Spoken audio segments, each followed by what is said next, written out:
Salawat teriring salam semoga terlimpahkan selalu atas paduka alam yang mulia, baginda tercinta Nabi Agung, Nabi besar Muhammad sallallahu alaihi wasallam beserta seluruh keluarga beliau, para sahabat beliau dan seluruh pengikut beliau yang tetap setia dan tetap cinta kepada beliau.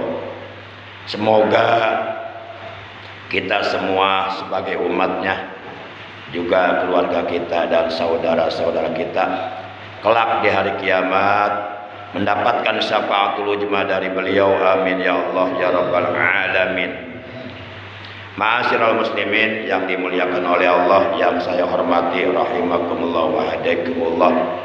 Mari kita awali pengajian rutin kita hari ini dengan pembacaan Ummul Kitab Suratul Fatihah dan dengan pembacaan sholawat atas baginda kita yang mulia. Semoga dengan barokah, karamah, mukjizat, kemuliaan dan keagungan daripada Suratul Fatihah dan barokah dari bacaan sholawat atas Nabi kita tercinta, semoga kita dan keluarga kita juga saudara-saudara kita oleh Allah Subhanahu wa taala senantiasa diberikan kesehatan yang barokah, kesehatan yang manfaat, kesehatan yang selalu kita gunakan untuk menambah amal soleh, menambah amal kebaikan, untuk beribadah kepada Allah Subhanahu wa taala, buat bekal hidup kita nanti di alam akhirat.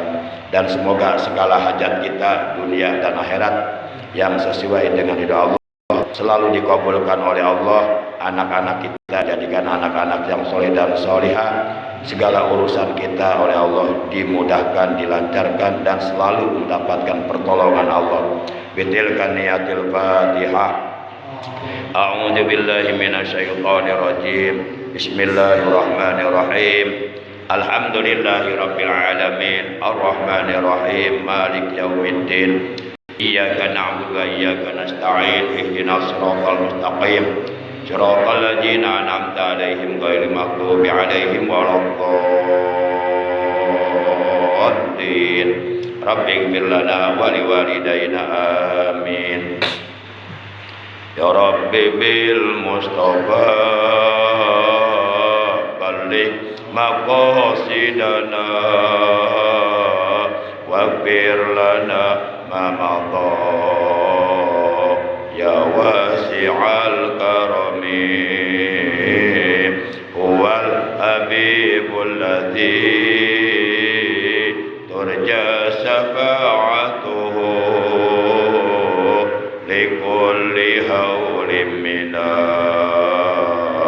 ahwali muqtahimi. Ya Rabbi bil Mustafa balligh maqasidana waghfir lana ma madha ya wasi'al karami huwal habibul ladzi turja syafa'atuhu likulli hawli minal ahwali muqtahimi. Nabiyuna qudwatun linnasi lajimatun. Nabiyuna qudwatun linnasi lajimatun. Nabiyuna rahmatun lil kauni syamilatun. Ya Rabbi bil Mustafa balligh maqasidana waghfir lana ma madha ya wasi'al karami wal habibul ladzi turja syafa'atuhu likulli hawlim minal ahwali muqtahimi. Allahumma shalli wa sallim wa barik alaihi wa ala alihi wa sahbihi Ma'asyiral muslimin yang dimuliakan oleh Allah rahimakumullah wa hadakumullah. Insyaallah pada kesempatan taklim kita hari ini kita akan membahas sebuah materi taklim tentang keuntungan atau tentang fadilah, keutamaan, keistimewaan melaksanakan sholat 5 waktu dengan berjamaah. Ma'asyiral muslimin yang dimuliakan oleh Allah Subhanahu wa taala. Di dalam kitab Durratun Nasihin halaman 29 baris yang ke-6 dari bawah terdapat sebuah keterangan waruwiyah anin Nabi alaihi salatu wassalam man shallas shalawatil khamsi ma'al jama'ati falahu khamsatu asya'a. Al awwalu la yusibuhu faqrun fid dunya wasani yarfa'ullahu ta'ala anhu adabal qabri wasalisu yu'ta kitabuhu biyaminihi warrabi'u yamurru ala sirati karkil khatib wal khamisu yadkhuluhullahu ta'ala al jannata bila hisabin wala ajabin. Ruwiya telah diriwayatkan anin Nabi alaihi salatu wassalam dari Nabi besar Muhammad sallallahu alaihi wasallam. Beliau bersabda, man barang siapa sing sapa wong saha jalmi sholat yang melakukan sholat kang sholat ya si man anu sholat ya si jalma as-shalawatil khamsi akan sholat 5 waktu ing piro-piro sholat kang 5 sing saha jalmi anu ngalakonan sholat 5 waktu. Barang siapa yang melakukan sholat 5 waktu majamaati dengan berjamaah. Menurut ilmu fikih yang disebut atau yang dimaksud berjamaah itu ada imam, ada makmum. Walaupun makmumnya hanya 1 orang, itu tetap disebut berjamaah. Asal ada imam, ada makmum, walaupun makmumnya 1 orang, itu disebut berjamaah menurut ilmu fikih.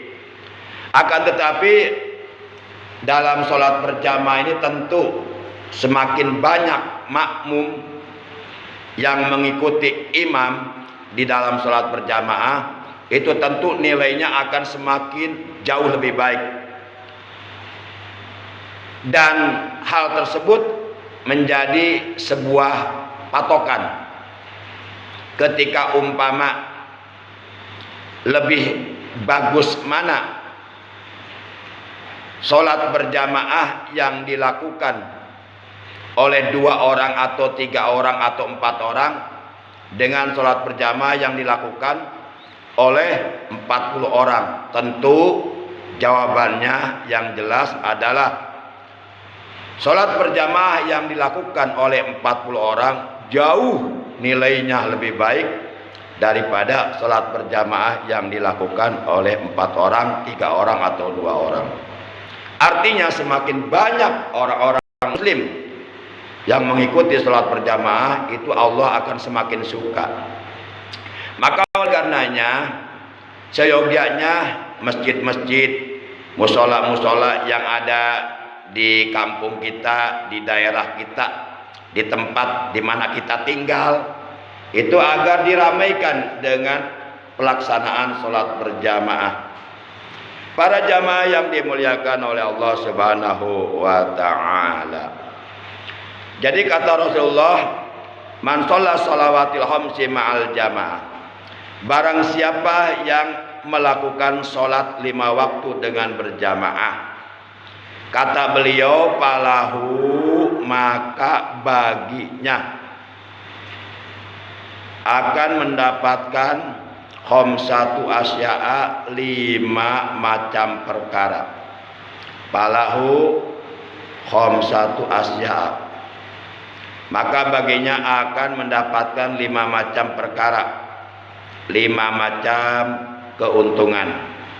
Ini minimal 5 macam keistimewaan.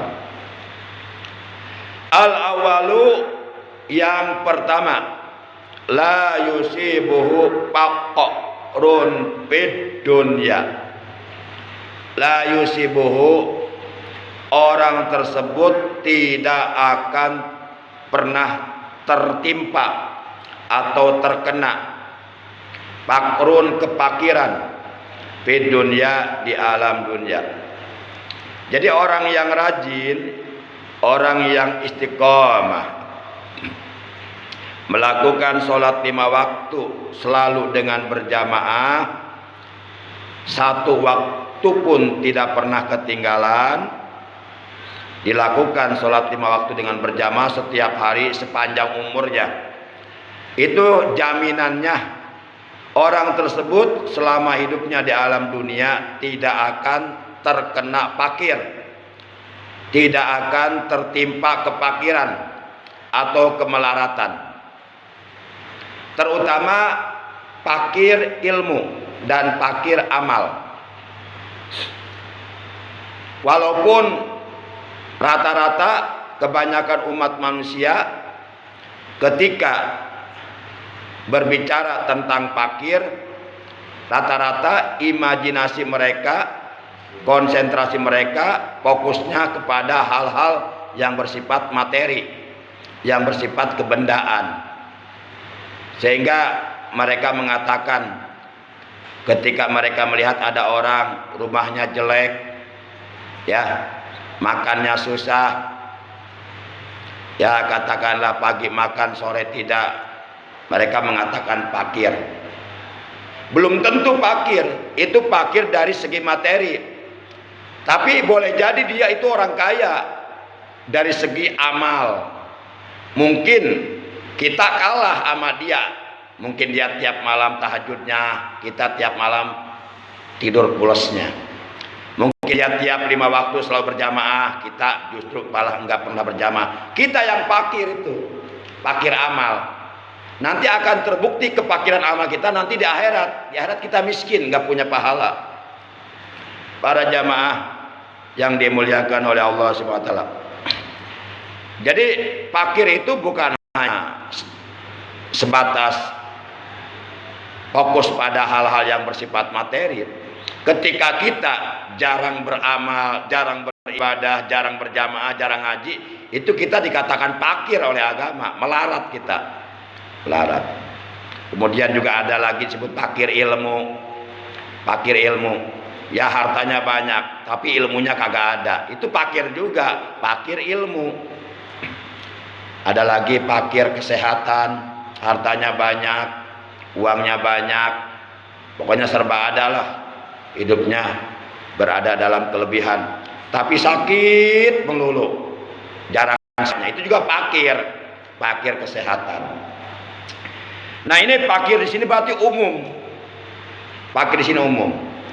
Jadi orang yang istiqomah melakukan sholat 5 waktu berjamaah, kata Nabi, la yusibuhu fakrun fid dunya. Hidupnya di alam dunia tidak akan pernah mengalami kefakiran. Walaupun miskin dia nggak fakir, tapi hidupnya selalu merasa cukup, selalu bersyukur, hidupnya tidak pernah merasa kurang, hidupnya bahagia.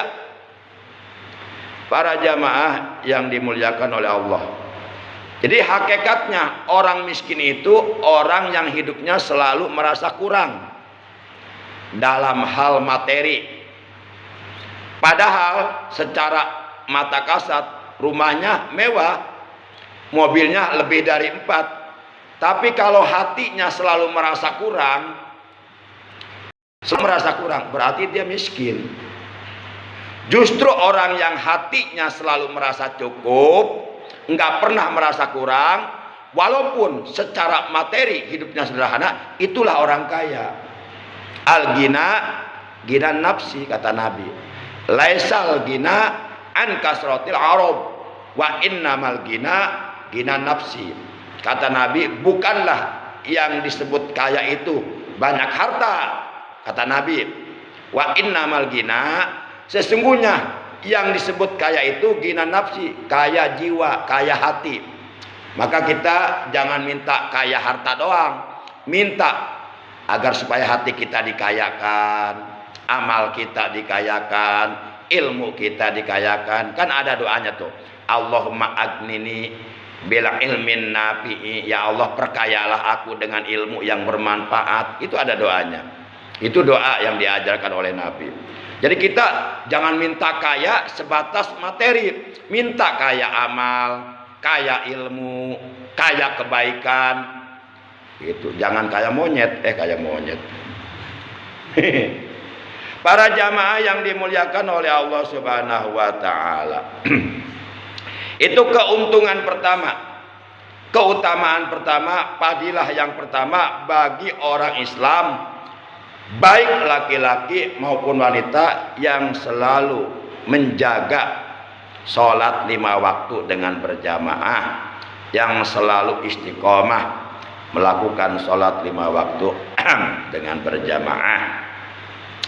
Wasani, dan yang kedua, yarfa'ullahu ta'ala anhu ajabal qabri. Yarfa'u akan mengangkat atau menghilangkan sapa Allahu Gusti Allah ta'ala kang maha dukur Allah anhu saking iku si wong ajabal qabri ing ajab kubur. Jadi kata Nabi, fadilahnya, keutamaannya, keuntungan melakukan sholat 5 waktu dengan berjamaah, kata Nabi, yarfa'ullahu ta'ala anhu ajabal qabri. Allah Subhanahu wa ta'ala akan mengangkat dari orang itu terhadap ajab kubur. Jadi orang tersebut yang istiqomah, yang selalu menjaga sholat 5 waktu dengan berjamaah, oleh Allah akan dihilangkan, akan dibebaskan dari ajab kubur. Manakala dia meninggal dunia, kemudian jenazahnya dimandiin apa dimandikan nih yang benar? Bahasa Indonesia yang benarnya dimandiin apa dimandikan? Dimandikan. Kemudian jenazahnya dibungkus dengan kain kafan. Itu pasti kita akan alami semuanya. Siapapun kita, apapun jabatan kita, apapun pangkat kita, apapun profesi kita, siapapun kita pasti akan mengalami dibungkus pakai kain kafan. Kapan? Ya tunggu aja nanti juga datang gilirannya lah. Mungkin bapak-bapak duluan, saya menyusul, bisa seperti itu. Kita nggak tahu. Atau sebaliknya, saya menyusul, bapak-bapak duluan, juga bisa seperti itu. Kok sama aja tuh Pak Ustadz? Iya ya, saya pengennya belakangan sih. Tapi kan nggak tahu, umur urusan Allah. Para jamaah yang dimuliakan oleh Allah. Kemudian setelah jenazah dibungkus pakai kain kafan. Kalau laki-laki kain kafannya 3 lapis kalau ada. Kalau sama sekali nggak ada, cukup 1 lapis lah. Agama tidak memberatkan. Jadi la yukallifullahu nafsan illa wus'aha. Gitu. Yuridullahu bikumul yusra wa la yuridu bikumul usra. Allah menghendaki kemudahan bagimu dan Allah tidak menghendaki kesulitan bagimu. Kalau memang nggak ada, orangnya miskin dan nggak ada yang nyumbang, cuma ada 1 lapis, ya udah 1 lapis. Yang penting jangan sampai telanjang lah. Itu. Tapi yang afdol 3 lapis kalau untuk jenazah laki-laki. Kalau perempuan ditambah 2 lapis. Yang satu lapis untuk bajunya, satu lapis untuk ke bawahnya, 3 lapis untuk membungkus seluruh badannya, jadi 5 lapis kalau perempuan. Kemudian setelah jenazah rapi bungkus pakai kain kafan, lalu jenazah diusung, dimasukkan ke dalam kendaraan, di mana kendaraan ini semua orang melihatnya, nggak mau masuk ke situ lah. Ya, kendaraan yang paling ditakuti oleh semua orang yaitu batang kurung atau keranda. Kalau di Sunda disebutnya pasaran lah. Nah, digotong, diantarkan ke kuburan untuk dikubur di dalam tanah. Nah, begitu masuk ke alam kubur, jenazahnya dihadapkan ke arah kiblat. Kemudian kain kafan yang menutupi bagian mukanya dibuka supaya hidungnya mencium tanah, karena dia diciptakan oleh Allah dari tanah dan sekarang sudah mati harus mencium tanah. Nah, kemudian dikubur beres. Nah, lalu kira-kira 7 langkah keluarga yang mengantarkannya kembali ke rumahnya masing-masing.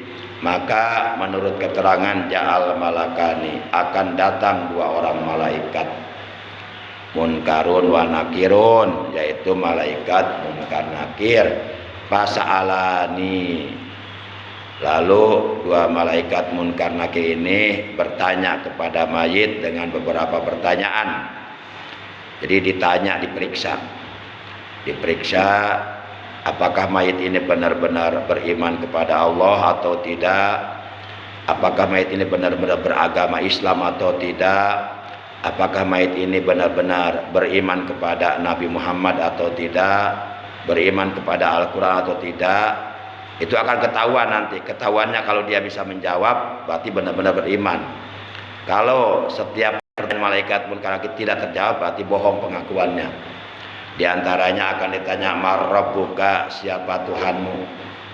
Nanti yang akan menjawab itu amal kita, amal kebaikan kita. Kalau selama kita hidup di alam dunia benar-benar membuktikan keimanan kita kepada Allah dengan bertakwa kepada Allah, dengan menjalankan segala perintah Allah, dengan menjauhi segala Allah, maka amal kita itu akan menjawab, Allahu Rabbi, Allah Tuhanku. Itu yang menjawab amalnya, bukan otaknya, bukan inteligensinya, bukan IQ-nya, bukan kecerdasannya. Tapi kalau kita ketika hidup dalam dunia hanya pengakuan saja beriman kepada Allah, tapi kita tidak pernah mau berjuang untuk membuktikan keimanan kita kepada Allah dengan bertakwa kepada Allah, ya, malah justru sebaliknya, kita bersikap seperti sikapnya orang-orang kafir. Ya, durhaka kepada Allah, perintah-perintah Allah ditinggalkan, diabaikan, dilalaikan. Justru larangan-larangan Allah yang ia kerjakan. Jadi dia mengaku beriman tapi nggak punya bukti, berupa amal, nggak punya bukti berupa bertakwa. Pertanyaan sama, tapi dia nggak akan mampu menjawab pertanyaan itu.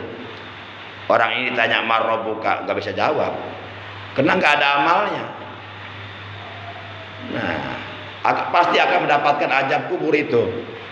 Annal qabra awalu manajilil akhirah. Bahwasanya alam kubur itu adalah tahap pertama menuju alam akhirat. Jadi kita kan semuanya pasti akan pulang ke alam akhirat, ke negeri akhirat. Itu tahap pertamanya menuju alam akhirat. Pintu pertamanya menuju alam akhirat yaitu alam kubur. Mau tidak mau, setuju ataupun tidak setuju, terpaksa dan ataupun tidak terpaksa, siap ataupun belum siap, kalau sudah datang ajal, ya kita harus masuk alam kubur. Nah, siapapun kita, mau bintang 1, bintang 2, bintang 3, bintang 4, nggak ada urusan, malaikat nggak ada urusan. Nah, kalau mau presiden, mau menteri, kalau udah waktunya mati ya mati aja. Nah, fa inna jaminhu fama badahu aisara minhu, kata Nabi. Maka jika ia selamat di tahap pertama itu, selamat di alam kubur, tahap pertama dari azab kubur, maka dia menuju tahap-tahap berikutnya ke akhirat akan lebih ringan. Jadi nggak mendapatkan azab, nggak mendapatkan kesusahan, nggak mendapatkan kesulitan. Menuju tahap-tahap berikutnya seperti di padang mahsyar, di hari kiamat, ketika ditimpa amalnya, ketika menerima kitab verbal amal, ketika melintas di atas jembatan gawat darurat menuju surga, dia itu akan selamat karena di alam kuburnya sudah selamat. Orang selamat atau tidak di alam kubur ya tergantung amalnya, bukan tergantung kekayaannya, bukan tergantung keilmuannya, tapi tergantung ketakwaannya. Para jamaah yang dimuliakan oleh Allah Subhanahu wa taala. Sebaliknya kata Nabi, wa illam yanju minhu fama ba'dahu asyaddu minhu. Dan jika ia tidak selamat di tahap pertama, baru masuk tahap pertama, baru masuk pintu pertama, baru masuk alam kubur, sudah mendapatkan azab kubur, siksa kubur. Di tahap pertama ia nggak selamat, nggak lulus, maka kata Nabi fama ba'dahu asyaddu minhu, ia menuju tahap-tahap berikutnya ke akhirat itu akan lebih dahsyat siksaannya, lebih berat. Selamat atau tidak keadaan kita nanti di alam kubur, itu jawabannya apa yang kita lakukan sekarang ketika kita di alam dunia, hidup di alam dunia sekarang ini. Ya kalau kita banyak berbuat baik, banyak beramal soleh, banyak beribadah, bertakwa, insya Allah selamat, yakin selamat, yakin. Nggak percaya silakan aja buktikan. Buktikan kita terus beramal soleh, terus berbuat baik, terus beribadah yang rajin, terus bertakwa. Yakin selamat, buktikan omongan saya kalau bohong. Para jamaah yang dimuliakan oleh Allah Subhanahu wa taala. Itu yang kedua, keuntungan bagi orang Islam yang istiqomah, yang selalu memelihara menjaga sholat 5 waktu dengan berjamaah oleh Allah, akan diselamatkan dari azab kubur. Maka oleh karenanya siapapun yang ingin diselamatkan oleh Allah dari azab kubur, yuk kita perhatikan, kita jaga sholat 5 waktu dengan berjamaah.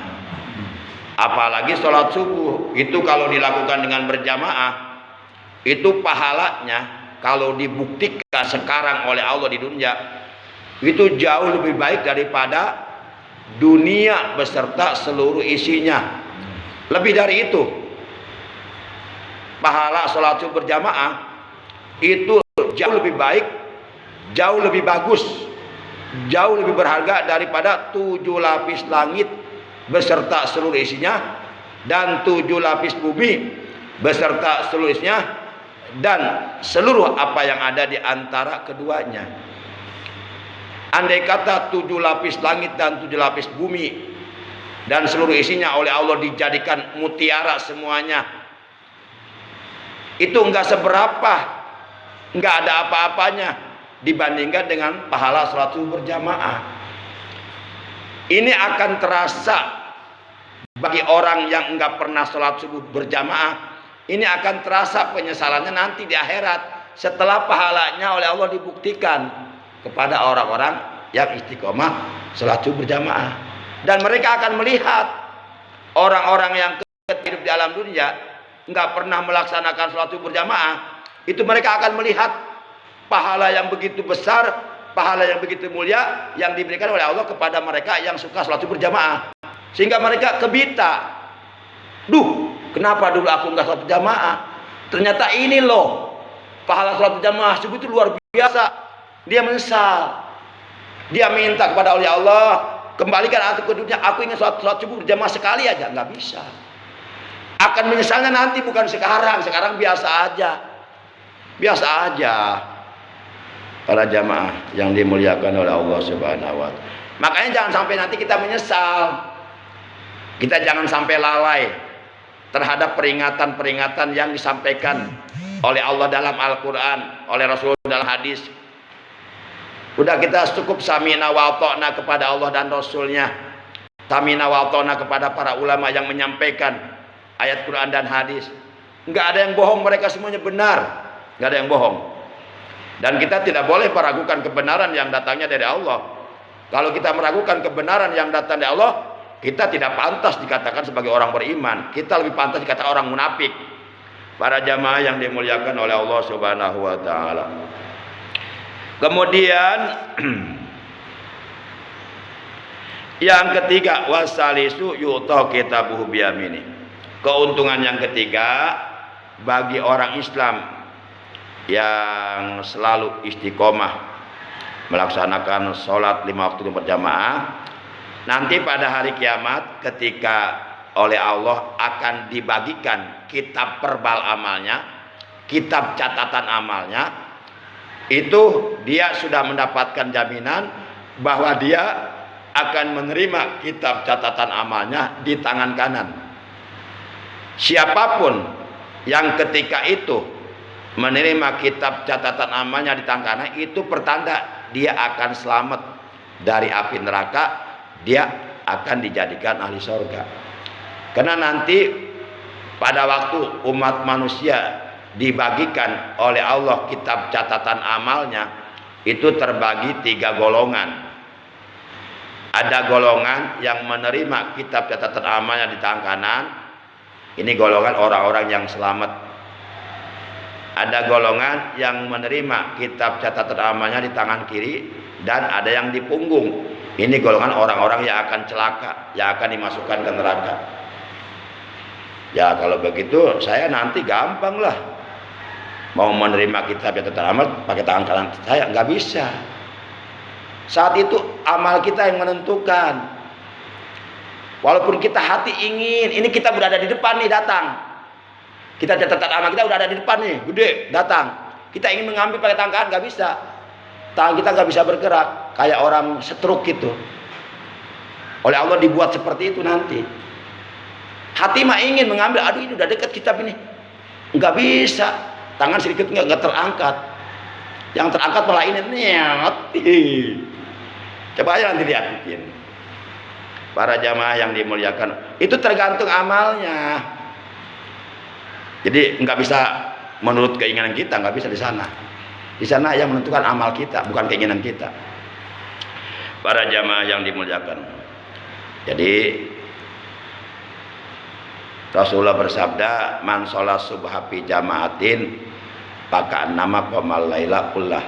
Ini hadis sahih riwayat Imam Bukhari, Muslim. Barang siapa yang melaksanakan sholat subuh dengan berjamaah, maka sungguh seakan-akan ia melaksanakan sholat sunnah sepanjang malam. Qobliyah subuhnya aja kata Nabi, raqatal fajri khairum minad dunya wa ma fiha. 2 rakaat sholat qobliyah subuh itu pahalanya jauh lebih berharga daripada dunia dan seluruh isinya. Jadi orang yang kaya itu sebenarnya orang yang rajin berjamaahnya, itu orang kaya sebenarnya. Dan kayanya mereka nanti akan kita saksikan di akhirat, bukan sekarang. Para jamaah yang dimuliakan oleh Allah Subhanahu wa taala. Kemudian keempat, warabi'u yamuru ala sirati kal barqil khatib. Orang yang istiqomah selalu menjaga sholat 5 waktu dengan berjamaah akan mendapatkan keistimewaan yang keempat, keutamaan yang keempat, keuntungan yang keempat, yaitu manakala dia melintas di atas titian, manakala dia melintas di atas sirat, di atas jembatan gawat darurat yang ada di akhirat, dia akan melintas, kata Nabi, kal barqil khatib. Dia akan melintas dengan cepat, diibaratkan seperti cepatnya kilat yang menyambar. Tahu-tahu udah ada di depan pintu surga. Sebab nanti umat manusia ketika melintas di atas sirat itu bermacam-macam. Ada yang melintas seperti kilat yang menyambar, langsung nyampe surga. Ada yang melintas seperti orang berjalan kaki biasa, kecelok. Ada yang melintas seperti orang lari, Ada yang melintas seperti orang naik kuda, macam-macam. Bahkan yang melintas justru merangkak-rangkak, ngesot. Nah itu yang menentukan amal nanti. Amal kita di dunia yang menentukan. Oh saya nanti kalau melintas di atas Sirot, jembatan gawat-gawat ya, saya mah mau pakai gaya Jackie Chan, atau gaya Andy Lau, atau gaya Jet Li, atau gaya Bruce Lee. Saya mau salto, nggak bisa. Di sana mah nggak ada Andy Lau. Andy Lau apa? Andy Lau kupluk. Para jamaah yang dimuliakan oleh Allah Subhanahu wa taala. Nah, itu keuntungan yang ketiga. Nah, orang yang istiqomah melaksanakan sholat 5 waktu berjamaah, itu mereka ketika melintas di atas Sirot, jembatan gawat darurat, itu oleh Allah akan dicepatkan. Kecepatannya seperti kilat yang menyambar. Itu yang menggerakkan Allah. Ya seperti halnya Rasulullah ketika Mi'raj naik langit 1, 2, 3, 4, 5, 6 sampai ke 7, sampai ke Rabbul Abdor, sampai ke Mustawa, sampai ke Sidratul Muntaha, sampai di bawah aras. Itu kan hanya sepertiga malam. Kalau dikejar dengan logika nggak mampu mengejarnya, mentong. Sepertiga malam berangkat pada Isya, sebelum subuh sudah sampai di Masjidil Haram. Itu Allah yang menjalankan. Kalau Allah yang bergerak, udah semuanya jadi mudah. Innama amruhu idza arada syai'an ayyaqula lahu kun fayakun. Nah sama nanti kita melintas di atas sirat, itu yang menggerakkan Allah, yang memperjalankan Allah.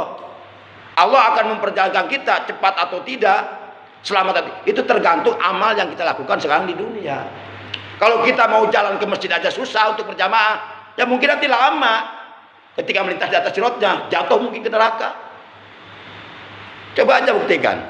Tapi begitu dengan ajan langsung berangkat ke musola masjid untuk berjamaah, mungkin cepat seperti kilat. Kena nggak sulit ketika di dunianya untuk melangkah dalam melaksanakan sholat berjamaah. Para jamaah yang dimuliakan oleh Allah, ya tergantung amal kita. Lah kalau kita nanam cabai, buahnya cabai lah, nggak mungkin buahnya duren. Kalau kita nanam hade, ya buahnya hade. Kita tanam terong, ya buahnya terong, nggak mungkin buahnya salak. Ini tergantung apa yang kita tanam sekarang di dunia. Maka jangan pernah sungkan melakukan kebaikan. Yang hakikatnya kebaikan yang kita lakukan itu untuk kepentingan kita sendiri, untuk kebutuhan kita sendiri nanti di akhirat. Walaupun secara mata kasat kita melakukan kebaikan kepada orang lain. Contoh, hari ini syariatnya sababiahnya.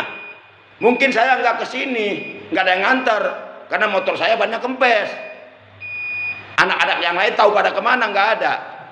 Nah, mungkin saya nggak nganter, tapi alhamdulillah sababiahnya Pak Ujang dari Cikanteke nggak diduga-duga datang. Itu kan pertolongan Allah.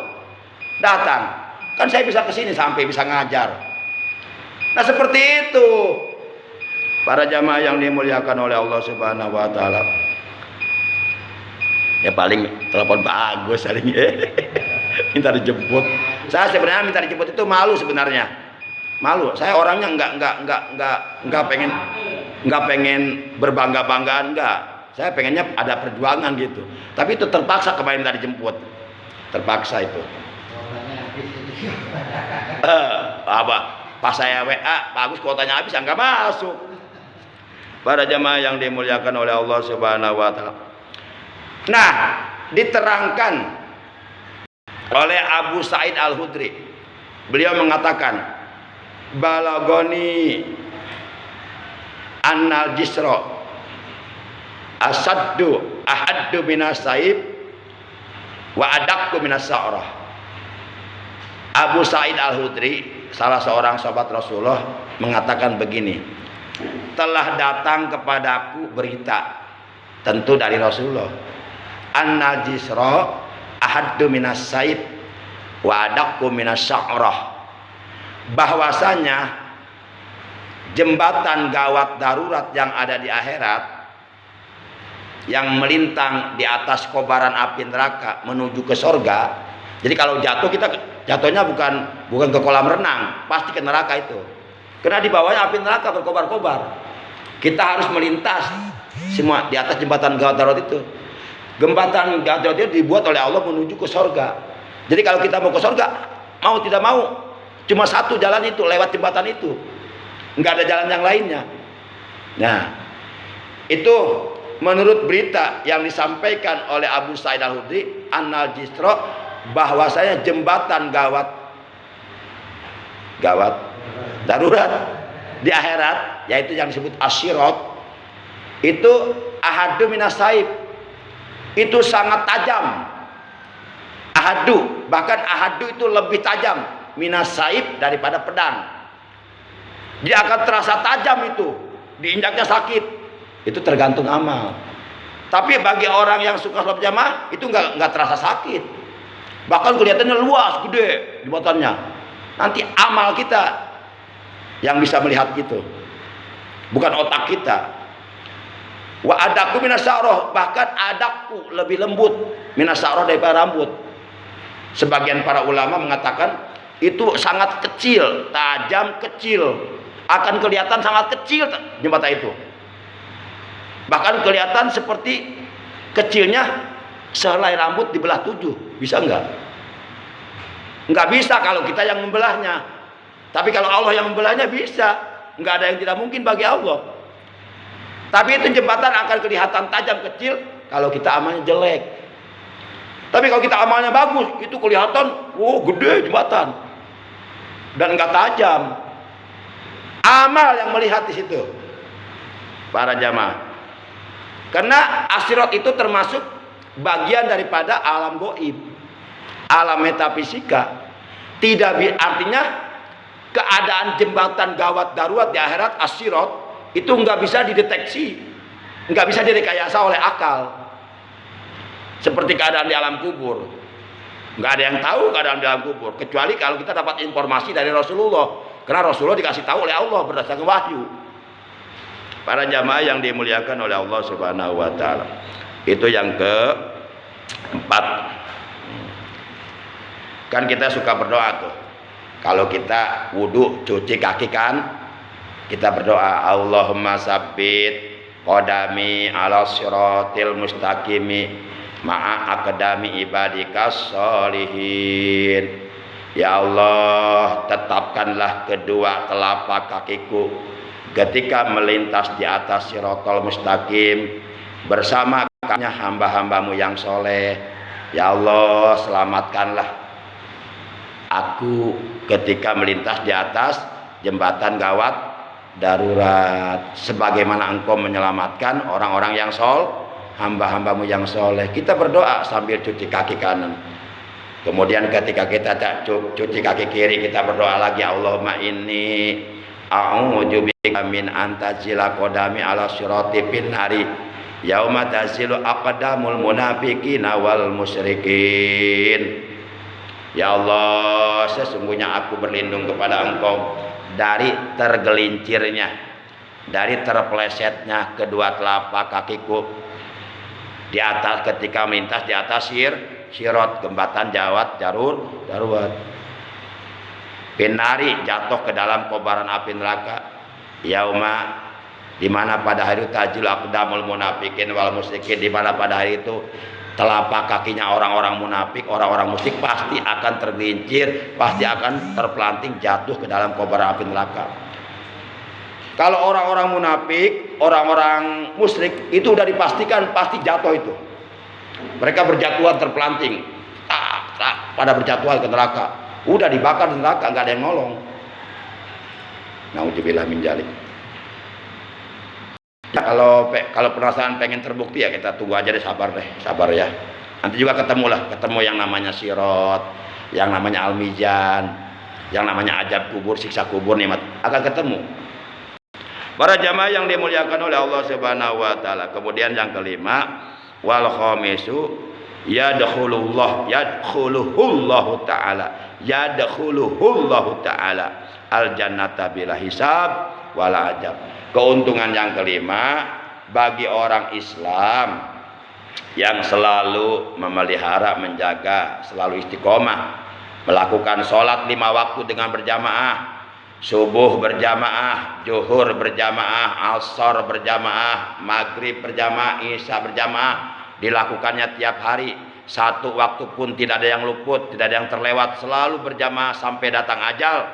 Maka keuntungan yang kelima yang akan diperolehnya, yang akan diberikan oleh Allah kepadanya, bahwa Allah akan memasukkan dia ke dalam surga bila hisabin wala ajabin, tanpa harus dihisab dulu di hari kiamat, tanpa harus diperhitungkan dulu amal baik dan buruknya, tanpa harus mendapatkan dulu, langsung dia mendapatkan tiket khusus langsung masuk surga.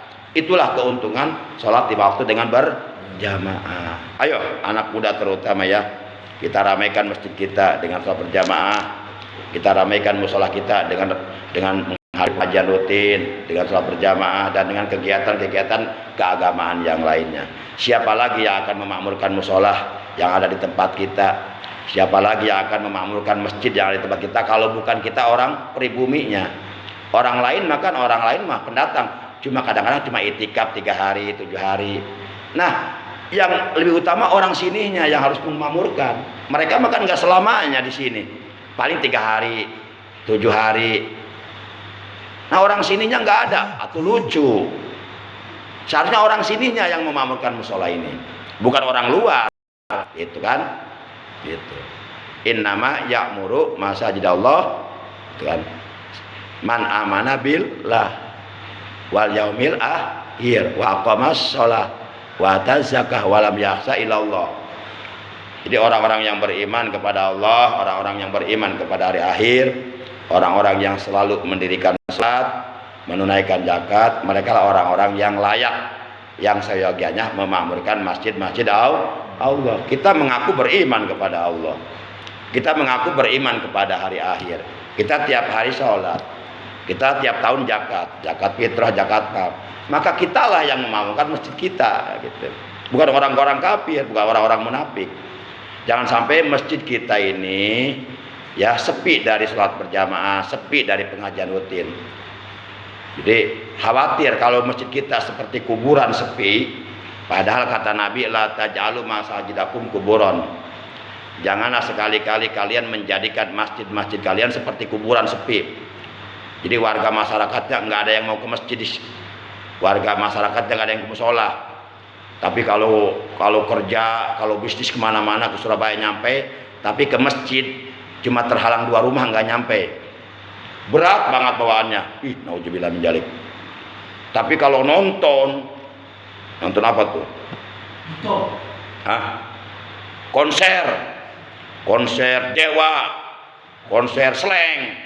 Walaupun di Bandung nyampe itu, walaupun harus keluar uang ribu bahkan jutaan, musola cuma terhalang 2 rumah nggak nyampe itu sholat subuh. Nah, ini bahaya ini, para jamaah yang dimuliakan oleh Allah.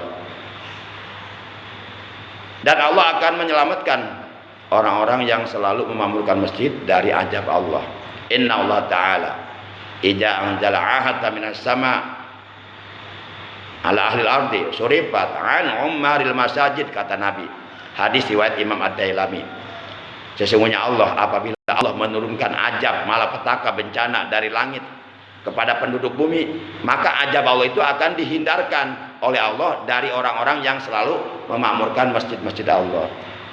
Mungkin kita masih ingat peristiwa badai tsunami di Aceh tahun 2004. Kan dalam hitungan menit berapa ratus ribu nyawa melayang. Ada yang jenazahnya nyangkut di kabel tiang listrik, rumah ambruk. Tapi masjid yang ada di Aceh, masjid apa tuh? Baitur Rahman, sedikit pun nggak rusak, nggak terkena. Makanya kalau ada bencana musibah, rata-rata orang larinya kemana? Masjid. Entos sekalipun orang itu nggak pernah ke masjid, pas ada gempa malah larinya ke masjid. Kan lucu banget.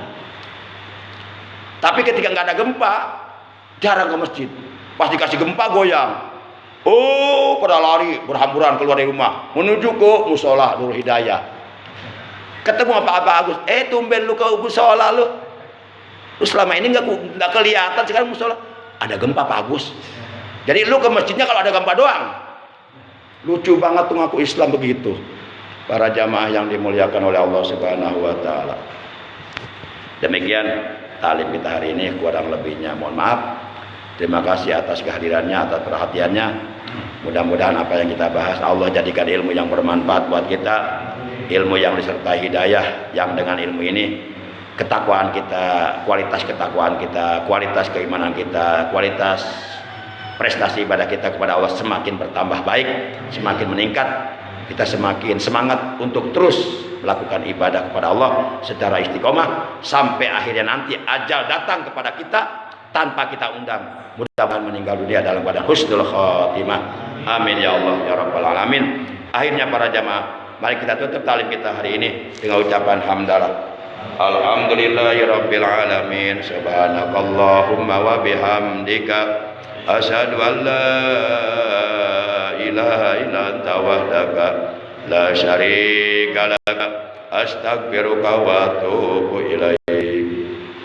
Astaghfirullah rabbal baraya astaghfirullah minal khotoya astaghfirullah rabbal baraya astaghfirullah minal khotoya astaghfirullah rabbal baraya astaghfirullah minal khotoya ya Rasulullah salamun alaik ya